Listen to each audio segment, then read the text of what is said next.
President Donald Trump signed several executive orders tonight. Trump put ink to paper hours after he was sworn in as the 47th president. We have David McLennan, political science professor at Meredith College, joining us live to kind of break down what's next, which is a really big question. But let's talk about what some of these ideas could mean for North Carolina and kind of your perspective on the day so far.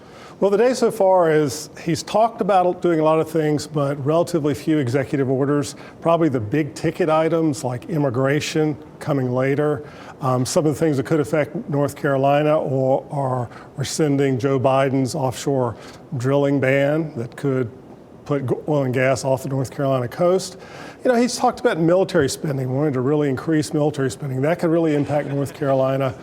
But immigration is the big one, and that's what we're waiting for. Is he going to start with the low-hanging fruit, getting people who are convicted of crimes out of the country first, or is he going to go after a more general population, which could include the agricultural industry in North Carolina and some others?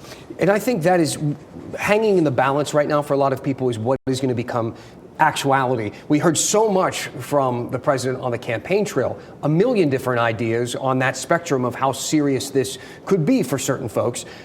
How are we supposed to gauge the moments leading up to when we could see an actual executive order and know the details?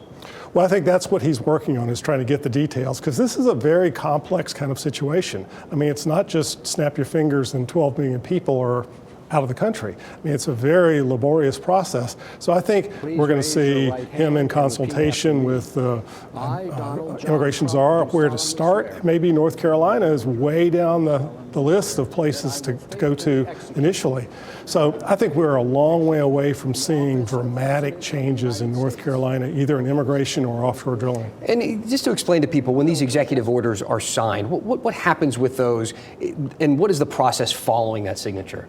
Well, in some, like today, he did sign one that said federal employees must come back to work. Well, that takes place automatically. Mm-hmm. Some executive orders, have to, well, first of all, they could be brought up in a lawsuit, have to run through the courts, but some, they take place immediately if possible. Mm-hmm. So that's the question. Something like offshore drilling could be years because you have to get leases, you have to get oil companies involved. Well, we'll pay close attention. We appreciate David being with us tonight. Thank you so much.